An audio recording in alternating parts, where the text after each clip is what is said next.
पहाड़ों और नदियों से घिरा एक बहुत ही सुंदर जंगल था। उस जंगल का नाम था चंद्रवन। इस जंगल में कई तरह के जानवर रहते थे। हिरण, खरगोश, बंदर, गधा, तोता और चूहा। सभी जानवर मिलजुल कर रहते थे और एक दूसरे की मदद करते थे। सुबह होते ही पूरा जंगल पक्षियों की चहचहाहट से गूंज उठता था। हिरण खुले मैदान में दौड़ते, बंदर पेड़ों पर उछल कूद करते और खरगोश घास के मैदान में खेलते। लेकिन एक दिन इस शांत जंगल में एक अजनबी जानवर आया। वह थी एक बहुत चालाक लोमड़ी। उसका नाम था चमकी। चमकी कई दिनों से भूखी थी। उसने अपना पुराना जंगल छोड़ दिया था क्योंकि वहाँ उसे भोजन नहीं मिल रहा था। वो चंद्रवन जंगल में इधर उधर घूम रही थी। ओहो, कितनी भूख लगी है। अगर जल्दी कुछ खाने को नहीं मिला तो मैं मर ही जाऊंगी। लेकिन इस जंगल में तो बहुत सारे जानवर हैं। अगर मैं इन्हें बेवकूफ बना दूं तो मुझे रोज खाना मिल सकता है। लोमड़ी के दिमाग में एक खतरनाक योजना आ गई। अगर मैं साधु बनने का नाटक करूं तो सारे जानवर मुझ पर भरोसा करेंगे।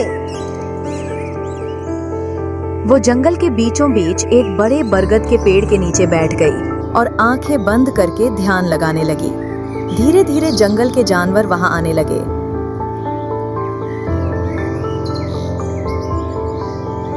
अरे देखो, ये कौन है? चेहरे पर कितना तेज है।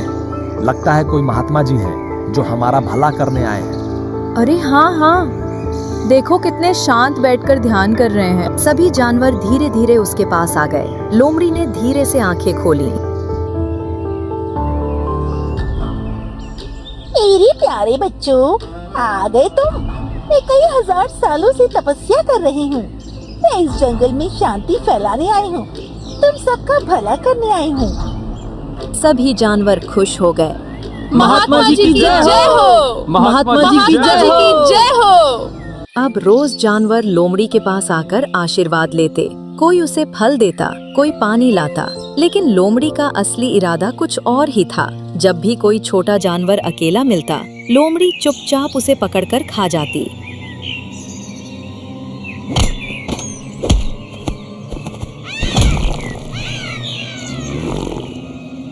वाह, बिना मेहनत के ही रोज दावत मिल रही है। इस तरह कई दिन बीत गए। एक दिन अचानक जंगल में भगदड़ मच गई। सारे जानवर डर के मारे भागने लगे। लोमड़ी ने आंखें खोली। उसी समय झाड़ियों में से एक विशाल शेर बाहर आया। उसकी दहाड़ सुनकर पूरा जंगल कांप उठा।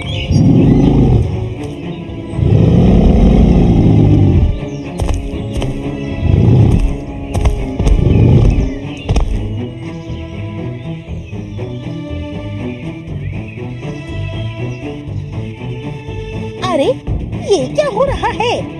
तभी भोला गधा दौड़ता हुआ आया। महात्मा जी, जंगल में एक बहुत खतरनाक शेर आ गया है। वो किसी को भी नहीं छोड़ेगा।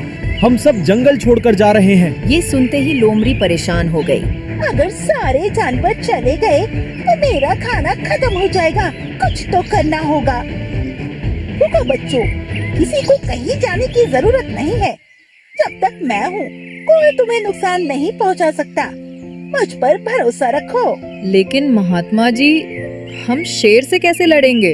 वो हम सबको खा जाएगा। मेरे पास एक शक्तिशाली मंत्र है जिसका उच्चारण करने से किसी भी जानवर को अपने वश में कर सकती हूँ। सभी जानवर खुश हो गए। आज तो हमारी किस्मत चमक गई। खुशी से हम बहुत गदगद हैं। यहाँ तो सब भोजन है, भोजन है। सभी जानवर डरकर लोमड़ी के पीछे छिप गए। लोमड़ी का दिल जोर जोर से धड़क रहा था, लेकिन उसने अपनी चालाकी से काम लिया। शेर भाई, हमें खाने की जरूरत नहीं है। हम खुद तुम्हारे लिए रोज भोजन का इंतजाम करेंगे। शेर हैरान होकर देखता है। अरे वाह, क्या बात है भाई। अब एक धोखेबाज लोमड़िया हमरे खाने का इंतजाम करेगी। क्या मतलब है तुहरा? लोमड़ी धीरे से उसके पास गई और उसके कान में कुछ कहा। शेर चुपचाप वहां से चला गया। शेर के जाते ही सारे जानवर खुश हो गए। वाह महात्मा जी, आपने तो कमाल कर दिया। आपने उसके कान में ऐसा क्या कहा? मैंने अपने मंत्र से उसे वश में कर लिया है। अब वो इस जंगल में रहेगा, लेकिन किसी जानवर को नुकसान नहीं पहुंचाएगा। महात्मा जी की जय हो। लेकिन असली सच्चाई कुछ और ही थी। अगले दिन शेर फिर आया। अरे ओ धोखेबाज लोमड़ी, अब हमरा खाना कहाँ है? हमका खाना दे, नहीं तो तुहरा पेट फाड़ दे।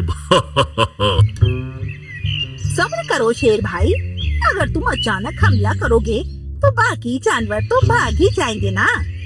लेकिन अगर मेरी योजना से चलोगे तो रोज शिकार मिलता रहेगा। शेर को बात समझ आ गई। अब लोमड़ी जानवरों को बहलाती और मौका देखकर शेर को इशारा कर देती। शेर हमला करता और शिकार कर लेता। दोनों मिलकर मांस खाते। कुछ दिनों बाद जंगल में जानवर कम होने लगे। एक दिन सभी जानवर इकट्ठा हुए। दोस्तों, हमारे जंगल के जानवर कम होते जा रहे हैं। दोस्तों, अपन को भी कुछ गड़बड़ लग रही है। हमें सच्चाई का पता लगाना होगा। चूहे ने एक चालाक योजना बनाई। अगले दिन लोमड़ी पेड़ के नीचे ध्यान में बैठी थी। पेड़ पर बंदर डंडा लेकर बैठ गया। बाकी जानवर झाड़ियों में छिप गए। थोड़ी देर में हिरण बाहर आया। लोमड़ी ने शेर को इशारा किया। शेर हिरण पर झपटा, लेकिन हिरण तुरंत भाग गया। उसी समय बंदर ने डंडे से शेर के सिर पर दे मारा। शेर वहीं गिर पड़ा। अरे बाप रे बाप, मारदारी ससुर का नाती, अरे मोरी मैया। तो ये सारा खेल तुम्हारा था। तुम हमें मूर्ख बना रहे थे। तो महात्मा के भेष में तुम हमें धोखा दे रहे थे। सभी जानवर गुस्से में लोमड़ी पर टूट पड़े। कुछ ही देर में लोमड़ी वहां से भाग खड़ी हुई।